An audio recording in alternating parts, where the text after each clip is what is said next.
Hello everyone, I Deepika Yadav welcome you all to this online platform Udan Academy, and I'm again here with new energy and with a new topic, that is the states of matter.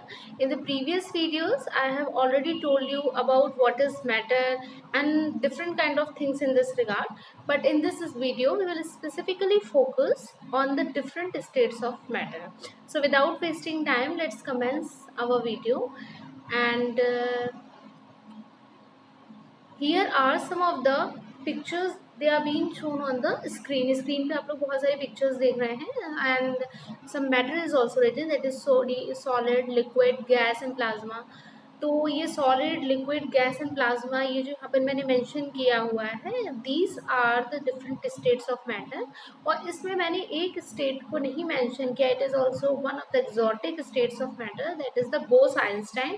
आजकल बहुत ज़्यादा news में है और अभी भी it's one of the recent topic जिसके ऊपर बहुत ज़्यादा रिसर्च की जा रही है. तो यहाँ सॉलिड है, लिक्विड है, गैस है एंड प्लाज्मा है. We will discuss on this diagram, but before this let's understand. जो लोग फर्स्ट टाइम वीडियो देख रहे हैं उनके लिए इट्स वेरी इंपॉर्टेंट कि at least they should know what is matter, what is this matter that we are talking about. So matter it is something that space occupies the space. ठीक है, मतलब matter कोई भी ऐसी चीज़ होती है जो किसी पर्टिकुलर स्पेस को ऑक्यूपाई करती है. I mean if this I have this pen, it is placed on the table, it is also matter because it is occupying a certain space of the table. Similarly जो भी चीज़ें हो रही हैं, ठीक है, वो आपके जो भी किसी पर्टिकुलर स्पेस को ऑक्यूपाई कर रही हैं वो चीज़ें मैटर कही जाती हैं. Matter generally exist in solid, liquid and gaseous state. I have just mention they generally exist in solid, liquid and gaseous states. ऐसा यहाँ पर मैंने इसलिए बोस-आइंस्टाइन और प्लाज्मा को नहीं मेंशन किया है because I am talking in general. ठीक है, जो चीज़ हमें जनरली विजिबल हो रही है मैं उस टॉपिक में बात कर रही हूँ, इसीलिए मैंने मेंशन किया है कि matter they generally exist in solid, liquid and gaseous states. Okay, so now let's understand what is in this solid state. Solid state, they have a definite shape and fixed volume, and they have negligible compressibility. तो हम लोग example से देखते हैं. Solid state में suppose मैं आपको एक फुटबॉल का एग्जाम्पल देती हूँ. Football it is an example of solid state. वो एक तरीके का सॉलिड है. It has a definite shape, everybody agree, हम सब जानते हैं डेफिनेट शेप होती है फुटबॉल की. It has a fixed volume also. ठीक है, नेग्लिजिबल कंप्रेसिबिलिटी, मतलब कंप्रेस आप कर सकते हो. मैं तब की बात कर रही हूँ जो फुटबॉल अपने फुल फ्लैश्ड है, मतलब बिल्कुल से एयर इम्पैक्ट है उसके अंदर. या आप फुटबॉल को देख लें या टेबल को देख लें तो एक नेग्लिजिबल कंप्रेसिबिलिटी होती है, उसको कंप्रेस करने की जो पावर है वो नेग्लिजिबल है. They have a tendency to retain their shape when subjected to outside force. They have a tendency to retain their shape well subjected to outside force. इसका मीनिंग क्या होता है, अगर बाहर से हम लोग कोई भी आउटसाइड फोर्स से उसको हम उस पर हम फोर्स लगाते हैं तो they have a natural tendency to retain their shape. ऐसा होता है, अगर हम टेबल है, हम टेबल को हमने एक्सटर्नल फोर्स लगाया, वी आर पुशिंग इट और वी आर पुलिंग इट, तो क्या टेबल की शेप में कोई चेंज होता है? No, it is exactly was it is, बस प्लेस चेंज हो जाता है उसका due to the external force. So the point is clarified here कि वो अपनी शेप जो है वो रिटेन करते हैं even if they are subjected to the outside force. And the last, they are rigid. Rigid that means on applying force they may break out but it is difficult to change their shape. I must say, वही अगर table है आपके पास में तो आप table को आप बाहर से फोर्स अप्लाई कर रहे हैं, पुल कर रहे हैं, पुश कर रहे हैं, तो क्या होगा, उनकी शेप चेंज नहीं होगी, सिर्फ उनका प्लेस चेंज होगा. और ज़्यादा आप फोर्स करेंगे तो द थिंग्स में ब्रेक. यहाँ पर एग्जाम्पल में टेबल का ले रही हूँ तो टेबल जो है वो ब्रेकआउट हो जाएगी, बट ऐसा नहीं है कि उसकी शेप चेंज हो जाएगी. So these are some of the characteristic features of the solid state. Solid state के कुछ बेसिक थिंग्स की कुछ बेसिक विशेषताएं थी जो मैंने आपको डिस्कस किया. And through a theoretical diagram you can see here,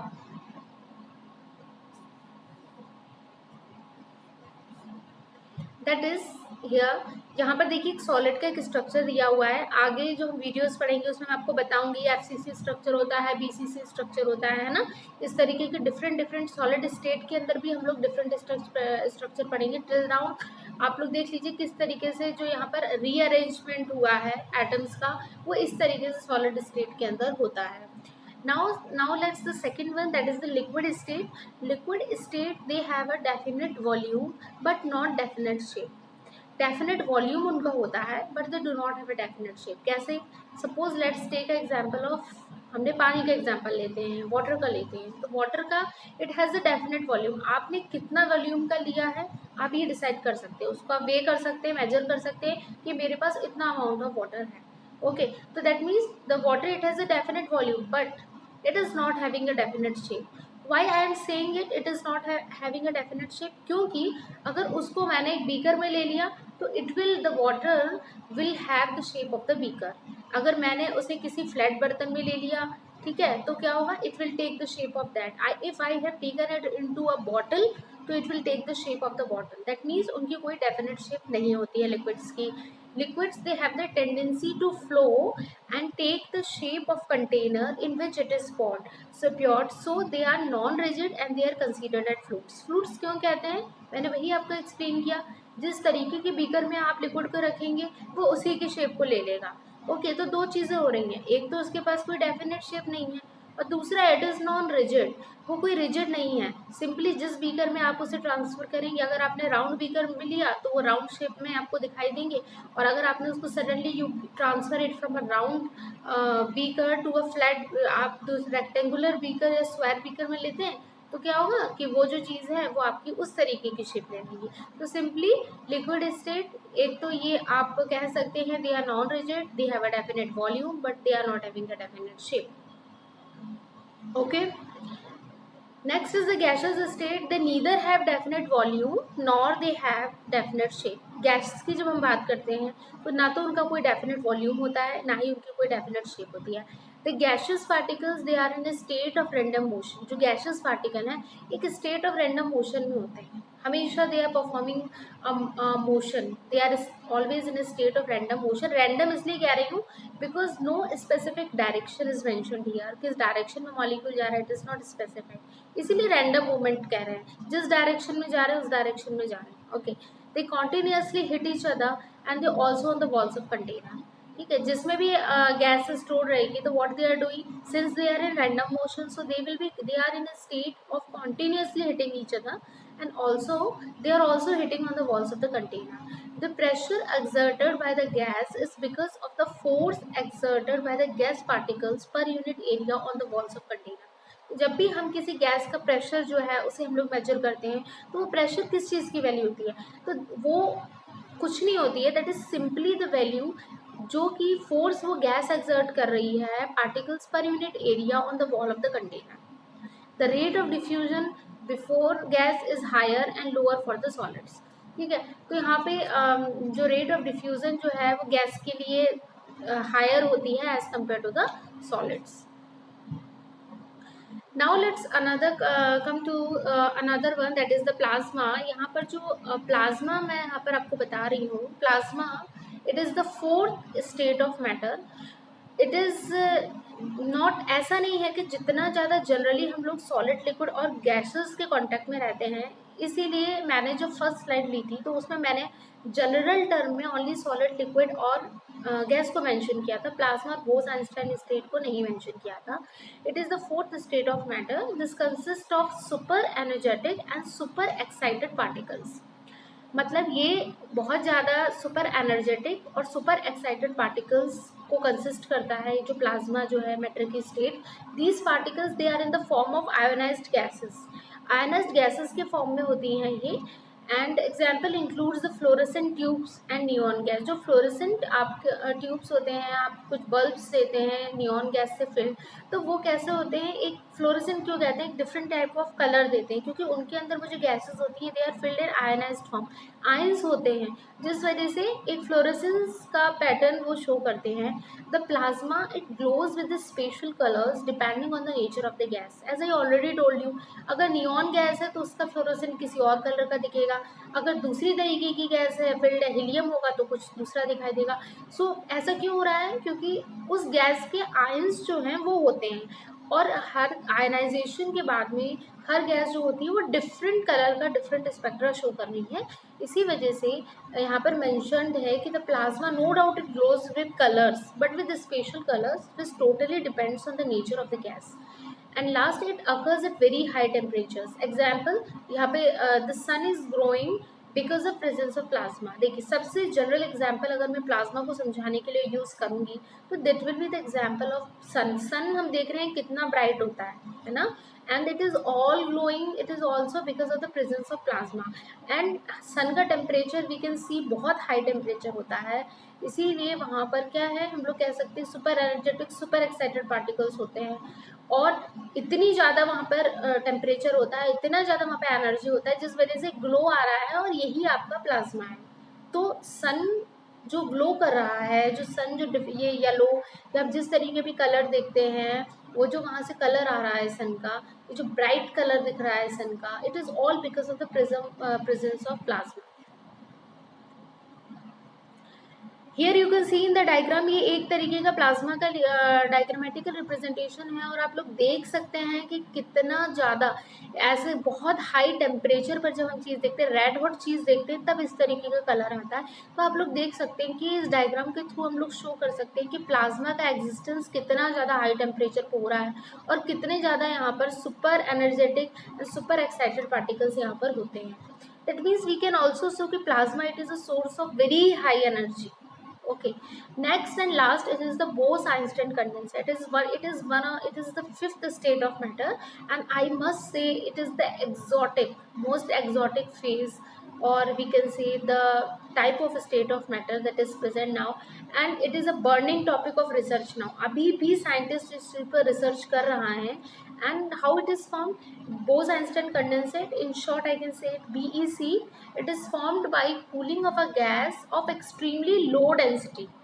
ठीक है, तो कोई गैस है, उसको आप कूल करते हैं और उसकी डेंसिटी बहुत ही ज़्यादा लो होती है, तो ऐसी जो फॉर्मेशन, ऐसी प्रोसेस के बाद में जो बोस आइंस्टाइन कंडेंसेट है उसकी ये फॉर्म होता है।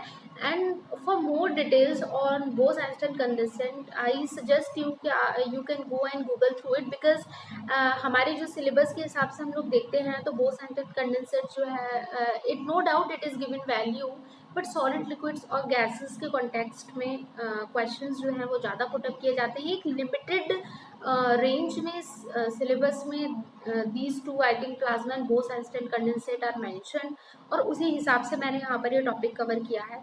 But it is a good one because science students they are easily characterised by the quality of curiosity. हर पर्सन को बहुत ज़्यादा क्वेरीज होती हैं, क्यूरियोसिटी होती है चीज़ के बारे में। So if you have any kind of query in this concern, you can, I have already told you, you can post your queries in the comment section. I am here and I will try my level best to solve your queries. So at last, after discussion of all the 5 different types of the states of matter, अब मैं आपको basically एक diagrammatic representation दिखाती हूँ जिसके through हम differentiate कर सकते हैं। Before coming to that differentiating side, यहाँ पर ये जो स्ट्रक्चर शो किया हुआ है, ये एक तरीके की बीईसी का स्ट्रक्चर लिया गया था। बोस जो आपके आइंस्टाइन कंडेंसेट जो आपकी स्टेट ऑफ मैटर है, ये उसका एक तरीके से यहाँ पर ये पिक्चर दिखाकर मैं आपको उस चीज़ को समझाने की कोशिश कर रहा था मैंने, कि आप लोग देख सकते हैं किस तरीके से जो बीईसी जो है वो दिखाई देती है। अब हम लोग उस पॉइंट पर आ रहे हैं कि सॉलिड, लिक्विड है, गैस, हम तीनों के बारे में हम लोग पढ़ लिए हैं, but there should be some of the important point on the basis जिसके बेसिस पर हम इसका डिफ्रेंशिएशन कर रहे हैं, तो वो इस डायग्राम के थ्रू मैं आपको एक्सप्लेन करूँगी।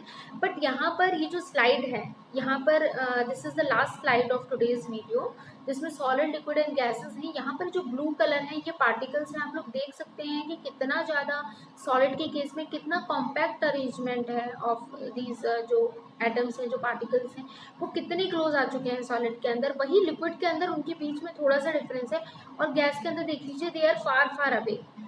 ओके, तो टिल देन हम लोग ये समझ सकते हैं कि सॉलिड के बीच में उसका स्ट्रक्चर इसलिए इतना कॉम्पैक्ट दिखाई देता है because of the presence of very strong intermolecular force of attraction. Intermolecular force of attraction solid में बहुत ज़्यादा होता है, इसलिए दे आर वेरी कॉम्पैक्ट ठीक है, उनको बहुत रिजिड होते हैं और उन्हें हमें ब्रेक ही करना होता है। अगर हम लोग लास्ट ऑप्शन अप्लाई करते हैं एक्सटर्नल फोर्स का, तो they will break but they will not change their shape. And the second one, liquid के केस में they are quite flexible as compared to the solid. आप लोग देख सकते हैं उनके बीच में उनसे तो कम इंटरमॉलिक्यूलर, अगर हम सॉलिड से कंपेयर कर रहे हैं तो लिक्विड में द अमाउंट और magnitude of the intermolecular force है ना, inter atomic molecular force of attraction, it is low as compared to solid.